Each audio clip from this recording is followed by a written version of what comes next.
I think that, to be honest with you, for what you guys would be most interested in, unless you want to learn about the history of vascular disease, which is a fascinating topic, are probably some of the board review ones, like the one that was linked on there. We have our separate kind of like board review for vascular surgery, and they do mesenteric ischemia there. And the nice thing about it is that they kind of walk through within that podcast the different things that you guys are going to get called about and asked to see, and why we care about some and we don't care about others. So, for instance, when we talk about mesenteric ischemia, right, we're talking about anything where we're concerned that the blood flow to the mesenteric vessels are affected, or somehow that the anatomy of the mesenteric vessels is causing another type of problem. So the way I break that down is like, is this an acute problem, all right, where the patient had normal blood flow and now they have a blockage in one of those main vessels, all right? In which case they're going to have, acute abdominal pain. They kind of have like this evacuation of their bowel movements, like diarrhea, because everything kind of just lets loose. And they have pain out of proportion to exam, right? So that's a very common finding with acute mesenteric ischemia, is that they're in severe pain, but they're abdomen mesenteric because they don't actually have dead bowel yet. Their lactate may or may not be elevated. Their white blood cell count may or may not be elevated. The diagnosis, so you have to have a high clinical suspicion going into it because you have to get the right test. So if you get a lactate, and the lactate's normal, and then you get a CT scan to rule out appendicitis without contrast, because I don't know why you would do that, but okay, that's what the ER orders. You're not going to see that they have a big clot sitting in their SMA. So you have to say, wait, hold on, this is a 74-year-old woman who has new onset atrial fibrillation. She hasn't been compliant with her anticoagulation. She's got pain out of proportion with the exam. I want to get a CTA and look to see if there's a mesenteric blockage. And the radiologist is going to look at that, all right? So that's acute mesenteric ischemia. Chronic mesenteric ischemia, this is an interesting thing. One of the things that was pointed out in this paper of chronic mesenteric ischemia, we'll go over that in a second, is that it really doesn't happen when you have one vessel that's affected. So if you've got a celiac artery that's widely patent, an IMA that's widely patent, you have some SMA stenosis, you're probably not coming in with chronic mesenteric ischemia. In fact, if you've got postprandial abdominal pain and food fear or weight loss, you can work it up, but it's really not a acute emergency, all right? Where you worry about that patient population is in what we call acute on chronic mesenteric ischemia. So more often, a patient with chronic mesenteric ischemia is going to have two blocked vessels, all right? So their IMA is going to be out because, like, we have a lot of atherosclerosis in the infrarenal aorta. So their IMA is out and their SMA is out. And then what happens is that patient gets dehydrated, and now the kind of collateral flow to the intestines drops. So now they have acute on chronic mesenteric ischemia. That's a really tough problem. Those are really hard patients to treat because we can't just go in and pull a clot out and the rest of their vasculature is normal. If you think about a patient that has AFib, oftentimes they're actually quite healthy. Oftentimes somebody who just has AFib, a nice grandma that's got AFib, doesn't necessarily have chronic kidney disease, severe diabetes, smoker, atherosclerosis. Somebody that has chronic occlusion of their mesenteric vessels probably is a smoker and has COPD and, is frail and so forth and so on. So two different types of patients. But the reason I bring that up is because oftentimes we'll get called because there's a little SMA stenosis and the picture doesn't quite fit and the rest of the vessels look okay. And if there's flow through the SMA, it's unlikely that it represents mesenteric ischemia. Now, we've put in SMA stents for those patients in the past. Those are the patients that probably they don't change that much because it probably wasn't the reason for their symptoms in the first place. So we put a stent in. Now we feel better about ourselves. The patient doesn't have blockages, but they don't necessarily feel it. All right. The other things that you guys are going to get called about potentially, three different things. One is some type of anatomic entrapment or anatomic compression of one of the vessels. So there's median arcuate ligament syndrome. Has anybody ever had to get called about that? Or, if I say compression of the celiac artery. So if you think about the diaphragm, right, the diaphragm kind of sits like a parachute. in the belly, and it attaches in the front here at the bottom of the costal margin. And on the back, it attaches at the vertebral bodies, and it kind of makes that, we call the crus of the diaphragm, right? And the esophagus and the aorta come through there. As the aorta comes through the crus, the celiac artery comes off, okay? And depending on whether we're breathing in or breathing out, the diaphragm changes, and right there, it can kind of act as a little pinch point on the celiac artery. So over time, patients can develop a narrowing there that's caused by that crus. And that's a very normal radiographic finding. So you got a 65-year-old guy coming in, and he's getting evaluated for kidney stones or something, and they call you and say, oh, this patient has a celiac artery compression that could be median artery ligament syndrome. That is not an emergent problem, all right? That is something that many patients have and are completely asymptomatic. The only reason we would treat those patients is if after the area of narrowing, they've now developed a large aneurysm over 2 centimeters, then we would treat them electively. We wouldn't treat them urgently. Or in younger patients, there is a chronic pain condition which is associated, again, they're coming in, they're saying, I have abdominal pain, I have nausea, I can't eat, I'm losing weight, and then you see that compression. That is a chronic condition, but that's a diagnosis of exclusion, and we don't treat it acutely. We get that patient out of the hospital, we try all these other things before we go and treat them because they don't tend to respond very well. Oftentimes there's a psych component to it, and they don't do very well with treatment. The other similar anatomic thing that patients can have is SMA syndrome. All right, and that we get called about all the time. That has nothing to do with vascular disease. There's some crazy guy in Germany that does bypasses for it. I'm not doing a bypass for SMA syndrome. So do you guys know what that is? That's when the SMA pinches on the third portion of the duodenum there, right? And so then patients get a gastric outlet obstruction. So people used to get that, I can't remember what they would call it, like Wilkie's syndrome or something. They used to get it when they were in full body casts, because they would lose all this weight. They would be bedbound, all their muscles would atrophy. So back in the day, if you had like a polytrauma, they'd say, oh, can't put rods in you, we're just going to cast your whole body. And you see that, right? When you watch all the movies and like you see people that are like sitting in bed like in the cast, and they're all like, you never walk around the wards and see anybody like that. So those patients would, all their muscles would atrophy. So that fat pad, the duodenal fat pad would go away, and the angle between their SMA and their aorta would narrow.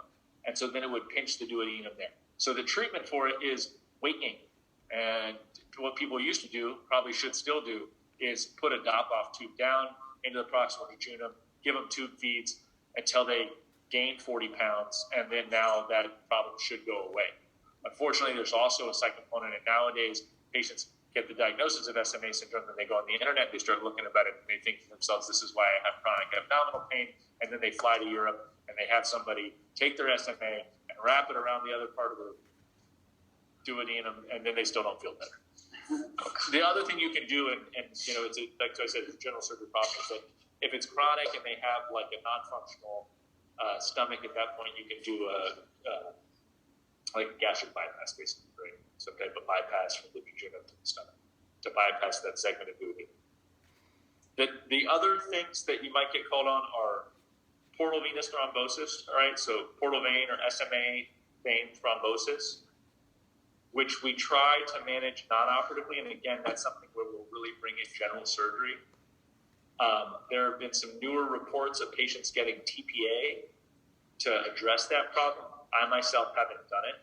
I don't think it's easy to do. There's a couple different ways you could do it. One would be to puncture through the liver and go into the portal vein and then do some type of mechanical thrombectomy through the liver. I wouldn't do that. IR could do it. IR probably wouldn't do it, but you know, that makes two of us. The other thing you could do is you could put a catheter in the SMA and drip TPA in the SMA, and then it goes through the circulation, it goes into the venous side, into the portal venous circulation, and then it starts to dissolve the clot that way. But really, the mainstay of therapy is heparinization, anticoagulation, and then serial abdominal exams, because patients may get a lot of venous distension, a lot of venous engorgement within their intestine. They can get some necrosis and infarction. If that happens, and they have to go to surgery and get that resected, that's obviously a worse prognosis for them, but it doesn't happen all that often.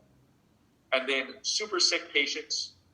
super frail, older patients that are on a bunch of pressors and rocket fuel and that kind of stuff, they're going to get non-occlusive mesenteric ischemia. And again, that's where their cardiac output has dropped so much that their body's like, F it, I got to keep the brain alive, I got to try to keep the kidneys alive, but the gut's going to go. That is a really poor prognosis, right? And again, historically, people would do some things for them, but really, I would say correct me on the cause, because there's not any surgical treatment that we can offer that's going to make them do better. So that's kind of what the audible bleeding podcast went through. And if you guys get a chance to listen to that, that's kind of going to go into those different subtypes in a little more detail. I will say it's very helpful if you guys listen to it for going through like the differential diagnosis, what to look for in terms of symptoms when you're seeing the patients in the emergency room, that kind of stuff. So the two papers that I picked out, one was, it's now like, I can't believe I was reading this, it's like 12 years old. It's so dated. I love it. I'm looking at it. But it's interesting because it kind of talks to you guys about how patients do when they get these procedures for chronic mesenteric ischemia, right? So this was a paper that looked at patients that either got angioplasty and stenting, typically of one vessel, or SMA, for chronic mesenteric ischemia. So not an acute problem. This was a patient that was on the elective schedule because they'd had weight loss, food fear. And then they compared it to patients that got open surgery. So do you guys know what types of open surgery we can do for chronic mesenteric ischemia? So think about a chronic, like long-term blockage. This is a clot I can pull out. So how do I have to fix these blockages when I do open surgery? What's kind of open surgery we do in vascular? Bypasses, right? Yeah. So to fix this problem, we would have to do a bypass. And there's two different ways that bypasses are done to fix blockages in the mesentery. One is what we call a retrograde bypass.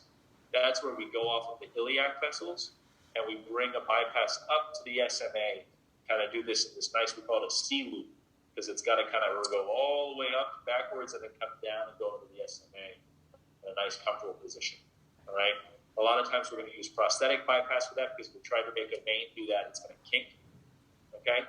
And actually, in the right patients, it's as good as the other type of bypass, which I'll describe.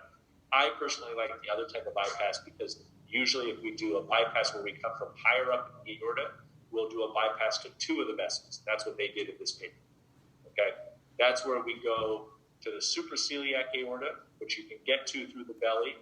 You go kind of up to the top of the diaphragm, you open that up a little bit, you get up to that aorta, you clamp it, you put a big pair of pants bypass on there that's got two limbs. One goes to the SMA and one goes to like the hepatic artery. All right, so that way you can bypass blockages to the celiac and the SMA at the same time. Gives you a backup vessel, right? You guys know what vessel communicates between the celiac and the SMA?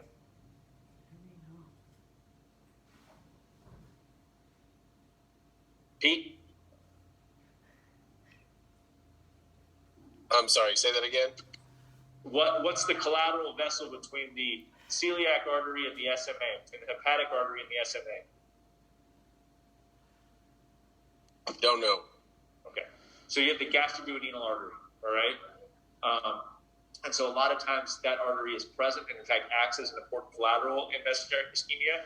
But if you have a bypass to both of these vessels, you kind of got your plan A, plan B, right? Like if one goes down, the other one can take over. If the other one goes down, so forth and so on. So those patients tend to do well. And that's what they found here in this paper, all right, is that if you have a patient that does not have any what we call high-risk features, they do better with open surgery. They have better long-term survival, all right, better short-term, but equivalent short-term survival at a very high-volume center. And the other thing is that the difference between open surgery and endovascular surgery is that the open patients can have fewer reinterventions, all right? So why might we do endovascular therapy in patients who have chronic mesenteric ischemia?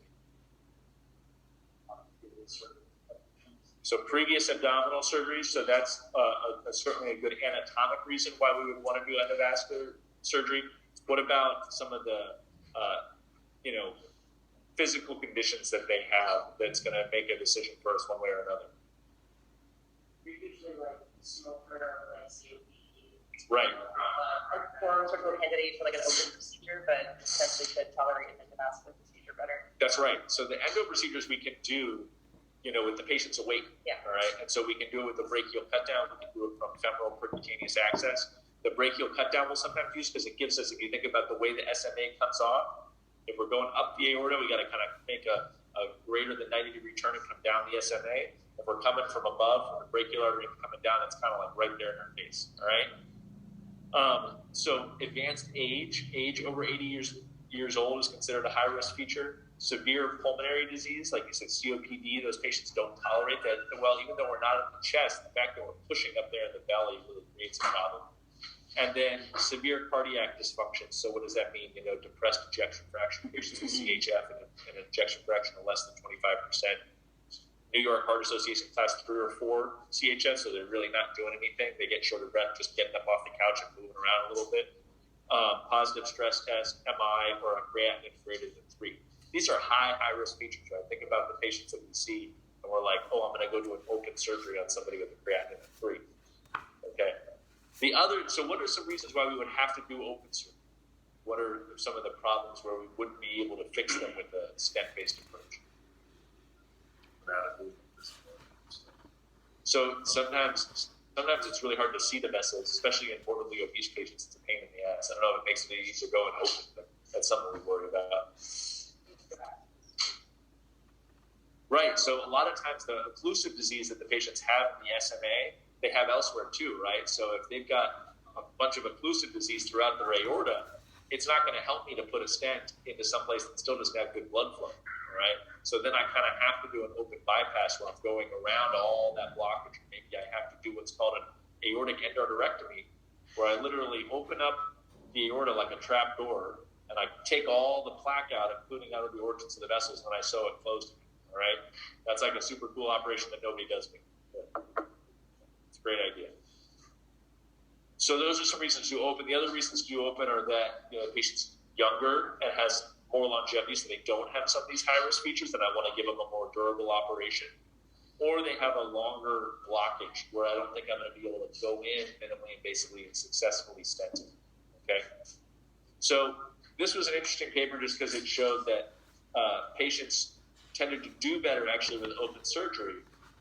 And even interestingly, when they stratified by high-risk features, so when they took patients that had high-risk features and they looked at whether or not the high-risk features started to favor endovascular repair, they found that for short-term survival it did, but actually for long-term survival, if you can get a patient safely through the open surgery, the patient still tended to do better. All right, it probably has to do with some of the longevity and also maybe some of the other procedures that are done with that open surgery that affect that. So one of the things, we switch gears, we talk about the acute mesenteric ischemia paper. I thought this was an interesting paper because you think about all the things that have changed in the last 15 years in terms of how we treat patients, right? We talk about endovascular therapy. Even if we just go outside of vascular for a minute, we talk about critical care, all right?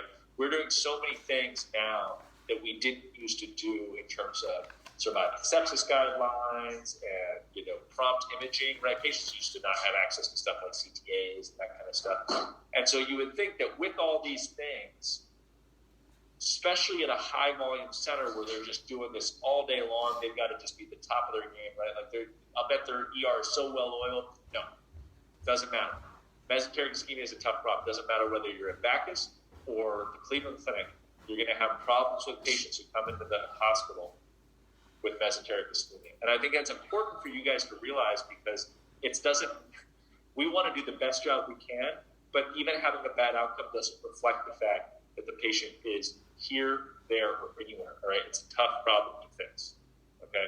So we want to have prompt recognition and then talk to the patient about what that means for them, but we also want to acknowledge that this is a really morbid problem. So let's talk about the acute mesenteric ischemia patient. So this was a single center study. They looked back over about 15 years and tried to figure out, longer than that. They looked back over like almost 20 plus years and tried to figure out whether or not the outcomes had changed for patients with acute mesenteric ischemia, right? So this is either patients that had an acute embolus, like from their left atrium, or they had in situ thrombosis, so they had severe disease, and now they had some clot deposition, so now they become acute on clot, all right? They found that within the group, there were about 300 patients that were treated. About half of them were acute embolic problems, all right? About a third of them were the in situ thrombosis, so acute on chronic problems. And about a quarter of them were the non-occlusive mesenteric ischemia, the things you really can't do anything about, okay? Most were women. Interestingly, only 45%, so less than half, underwent mesenteric revascularization, had a procedure to fix the blockage. Okay, so that's important. That mesenteric ischemia, even though it's a blood flow problem, it's not a blood flow problem that can always be fixed by a vascular procedure.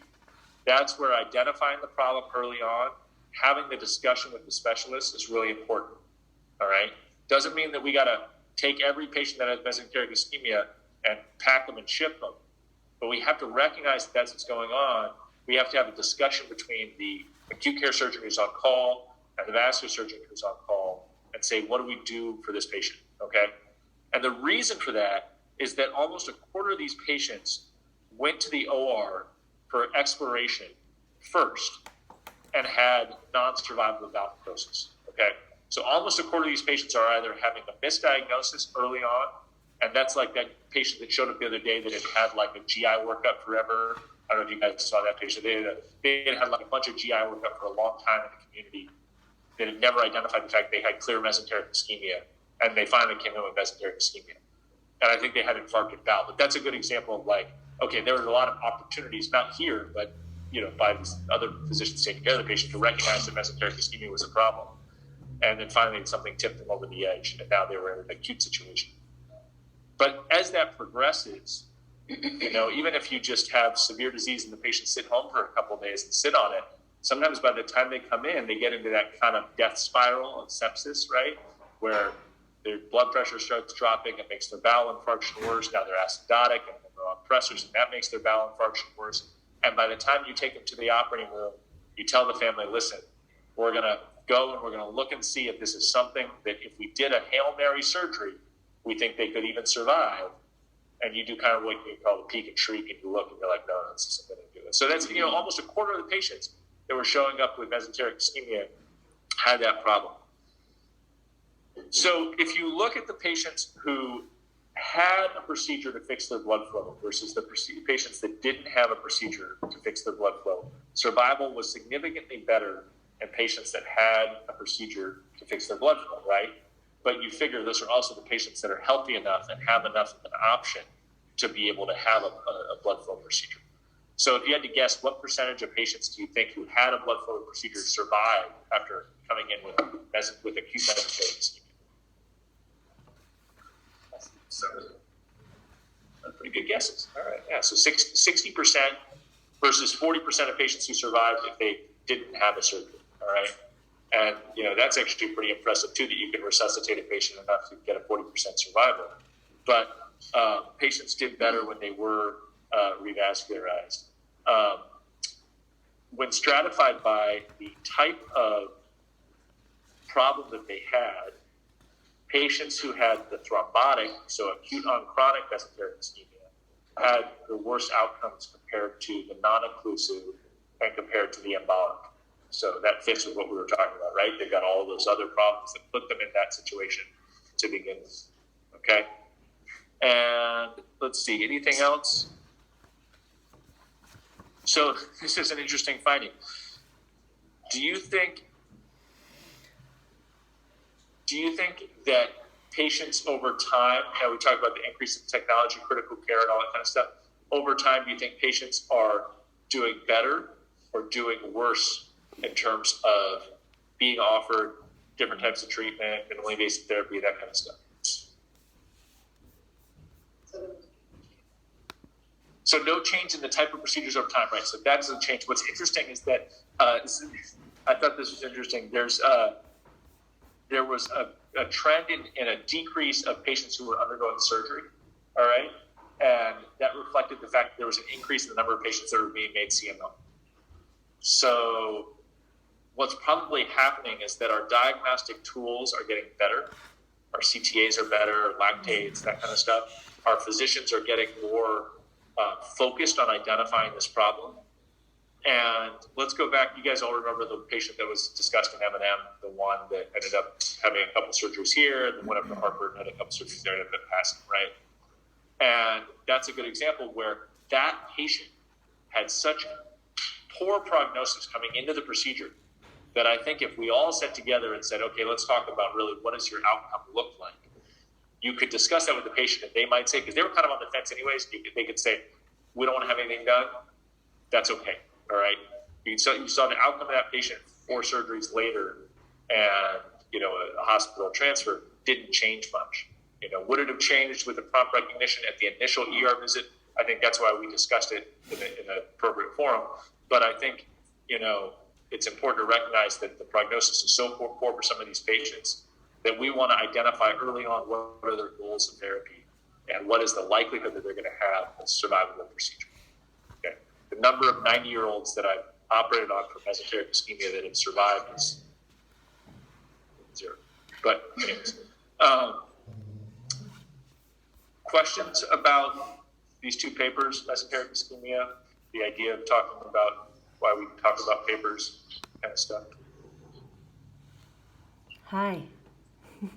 Hi, Jordan. Hey. When you were just talking about patients being better surgical candidates, one of the things that I thought was interesting in the acute mesenteric ischemia paper that was done at Mass General, they split the group up into patients prior to 2004 and after 2004. So the ones after 2004, most of them or more of them are on beta blockers, statins, antiplatelet therapy, anticoagulation. So to me, in my mind, that means that they're probably surviving longer than the prior to 2004 cohort, and so probably would be like more medically optimized for an endovascular procedure or even an open procedure. Is that do you think more patients are becoming surgical candidates because of our medical management? I think that you could certainly look at it that way. I think we are offering patients therapies at an older age. Well, I don't know if actually that's been borne out. I will say I think people always, if you look back at the paper, the other paper that's now 12 years old, they were like offering these surgeries to octogenarians and getting good outcomes, which is kind of remarkable. But I think that probably what has happened is that patients aren't dying from their cancer. They aren't dying from their MI. They're living longer. And even a patient who has very few risk factors and is medically optimized can progress to mesenteric ischemia. So we're seeing that with the PAD population too, right? We're having patients, grandmothers come in now who are 85, never smoked a day in their life, and now they've got toe gangrene because eventually they just were going to develop atherosclerosis, and they outlived their breast cancer, and they outlived their heart disease, and now they're being affected by PAD or something like that. So I think that's also a possibility, is that patients that were optimized appropriately have been living longer, but eventually they're going to present with something, and in this case it was mesenteric ischemia. Does that make sense? Yes. Yeah. Other thing I wrote down was in that same article, they mentioned some biomarkers that are being looked at. Do you guys track, it's on page 60 for those that want to look, the IFABP, IMA, SM22? Do you guys look at any of those, or is that more like clinical study type stuff? No. So this is interesting. So this is in the discussion. Yeah. So they're talking about. Okay. So what they're talking about are these biomarkers. Yeah, that people could draw. I have never seen these drawn ever. They did not draw them in this study. They're talking about how. So a couple of things I'm going to talk about, like Journal Club. I think one of the things that's helpful in terms of how you think about a way an article is structured, all right? So the abstract, right, is going to tell you basically the gist of the article very quickly. And you can sit there and have a discussion about just what's in the abstract and kind of know what you're talking about, kind of know some of the stuff. But if somebody says, oh, what about like the fact that these patients were stratified by, pre-2004 versus post-2004? You're going to be like, oh, it's not in there. So that's where you have to go and look into the meat of the paper, all right?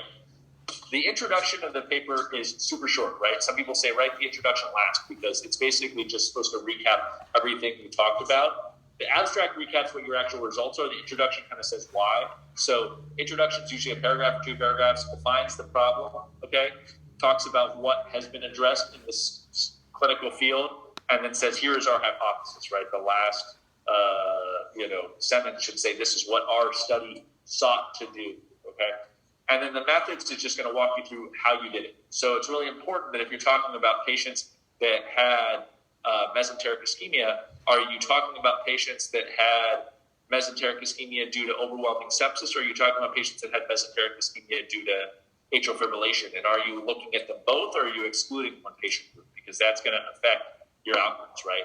If I just did a paper and my survival was like 75%, but then in my methods, they say, I only looked at patients that had atrial fibrillation and had an acute embolic event. Well, that's a different patient population. So that's where your methods will kind of spell that out. Your results are very short. That's just your results, your statistical analysis. A lot of the meaningful information in the results section is in the tables, all right, where you can kind of look and see, like Tori was saying, the differences between those 2 patient groups. And then in your discussion, that's when you start to talk about what did your results show you, and how does that compare to what some of the other literature findings are. So oftentimes people will do some research in the paper, in the topic they're writing on, and then they'll go and they'll take some of those other papers they found and they'll use them in their discussion. So usually discussion structure, the first paragraph or first 2 paragraphs is a recap of their findings. This is what we sought to find. This is what we found. All right. This does or does not fit with other papers that are out there. And then they'll start breaking it down. So they'll say maybe like, we wanted to look at the fact that patients are going CMO. Well, we did we looked back and we found these other papers that talked about how, there actually is an increase in CMO use, in patients who are coming in septic. Or we saw that, in this case, to the paragraph that you pointed out, so they were talking about the recognition and diagnosis of acute mesenteric ischemia and how important that is, right? It's one of the things that we've talked about over and over is that if we get the diagnosis right early on, it may improve the patient's prognosis.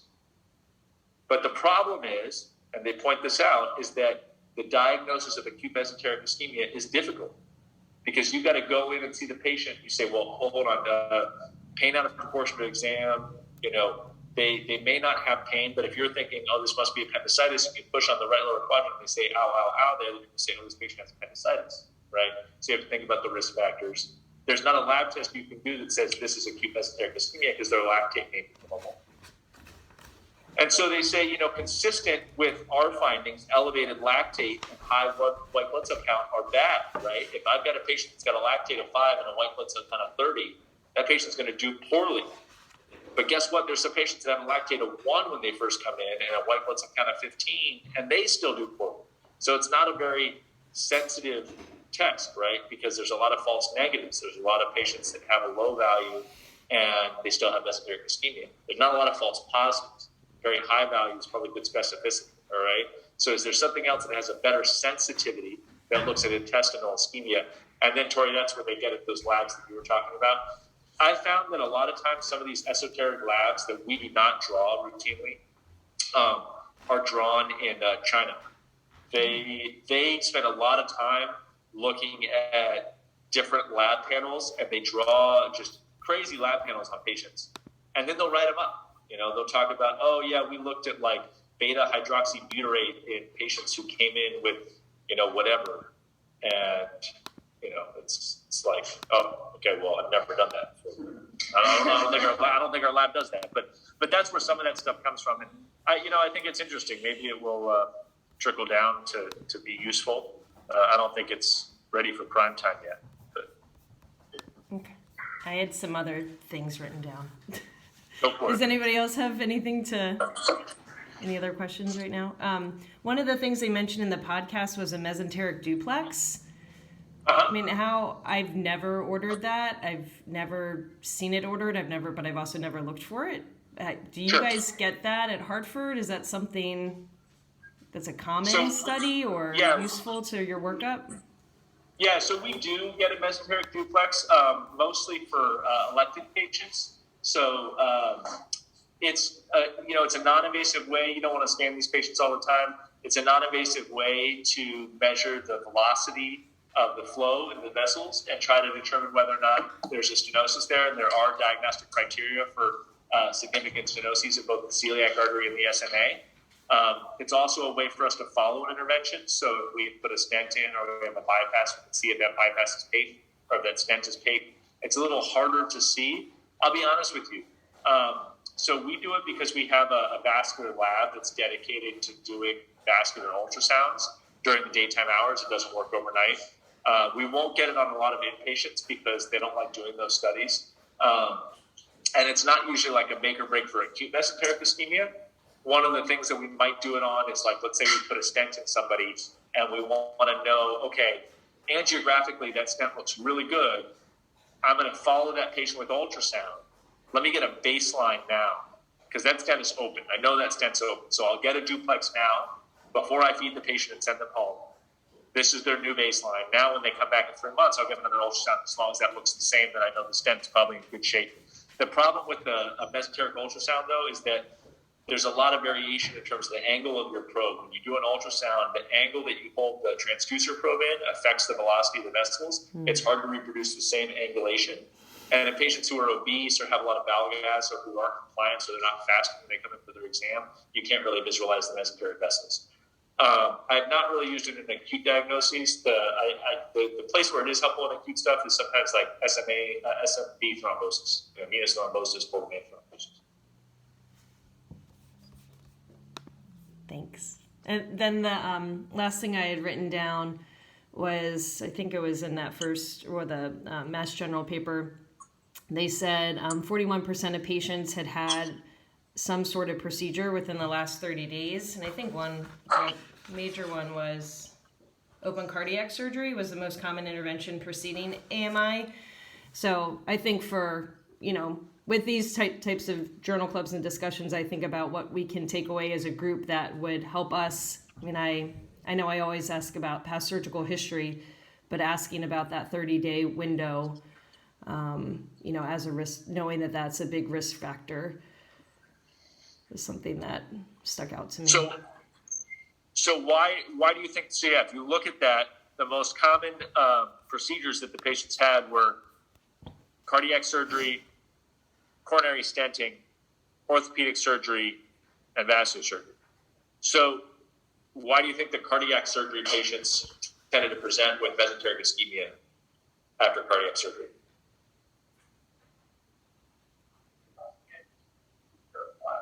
So it could be that. Could be that they clamp and the clamp causes some atheroemboli and go down and block the vessel. AFib, yeah. So AFib is really common after cardiac surgery. So you can have AFib and not be identified, not be anticoagulated. Also, the patients who have cardiac surgery sometimes have significant cardiac output problems after surgery, right? They're trying to get the heart better, but the heart's not quite there yet. They can develop non-occlusive mesenteric ischemia. So I think it kind of hits on all three of the different things. So you can have patients that present with that problem for those various reasons. I have a question. Probably like every year it seems, some guy comes in that came from dialysis, they took off too much, and he comes in with abdominal pain, maybe pneumatosis. You tank them up. Most of the time they don't need surgery and they do fine. Is that non-occlusive? That's exactly non-occlusive. That's an excellent example of non-occlusive. Do you need to do any further workup to, evaluate, should they need any semi-elective stenting and, Yeah, it's never, so one of the important things is that all the time I will order a CTA on a patient who's on dialysis, all right? And every time, what do they say? We got to wait until the patient's going to have dialysis so we can get rid of the contrast back, all right? So patients that are on hemodialysis and do not make much urine, okay? It says it in big bold letters on up-to-date use of iodinated contrast in patients with kidney failure. Do not need to have dialysis. There is no associated volume bolus with the contrast. It's like, 100 mLs. It is not going to put them into, acute, CHF or whatever, or volume overload, and the damage is done with their kidneys. There's no benefit to doing the post contrast dialysis. The only patients that, where I wait and I don't know if I want to do contrast, patients who make a lot of urine who are really on peritoneal dialysis. And I'll be honest with you, the way I kind of make my determination there, and I look and say these patients, they got a contrasted studies. If they get a lot of contrasted studies, then I'll just get a contrasted study. There is some evidence, though, that patients who are making urine tend to do better than patients that don't make urine, so you don't necessarily want to knock off like those few nephrons that are doing something with them. Okay, and then the person that you see in the ER that gets a regular just IV contrast CT scan of their abdomen, and you have concern, maybe you see some significant atherosclerosis of their SMA, they have pain out of proportion. How important is it that they get a CTA dedicated, or is the regular contrast study enough? So here's what I would say. If your clinical suspicion for mesenteric ischemia is high and they have a CT scan and you've looked at the scan, firstly, kudos. Thank you for doing that. And, if you think that if you look at it with the general surgeon and they say, oh, I don't know if there's mesenteric ischemia, call vascular surgery. We'll look at the scan. Doesn't mean I want to take the patient. It doesn't mean don't send them up there and then call me and say, oh, I sent you something because I got concerned that there was vascular. We can look at that scan. We're happy to look at that scan and let you know. If we think they need a CTA, we'll say we think they need a CTA. If you are by yourselves and you're like, I want to know the answer to this problem, you should be able to ask the radiologist. They're sitting right there reading the studies during the daytime, I guess. Hey, listen, do you think that this patient has mesenteric ischemia? They will not always look at the mesenteric vessels in a CT scan with IV contrast. That's the main difference. That's why I always beat the CTA to death, because when you do a CTA, they have to look at the vessels. And that was kind of my question. That case we presented to M&M last month was a regular contrast study, and I felt that in looking at other cases, I felt that they don't really comment very much on what was pretty significant stenosis, and I guess you would say that's a recurring theme unless you order a CTA. Yeah, that's correct. Yeah. I think that's based on the fact that they just don't they don't necessarily always look at it, which is unfortunate. So, yeah, if you order a CTA, then they're more likely to look at it. But I think, again, if you don't have access to that, then just give us a call. We're happy to look at it with you guys. That's fine. All right. Thank you, guys. I have to go see my lady before I go down to Mystic. So I appreciate Tori. Thank you for putting this together. Thank you. You just organized it. Thanks for getting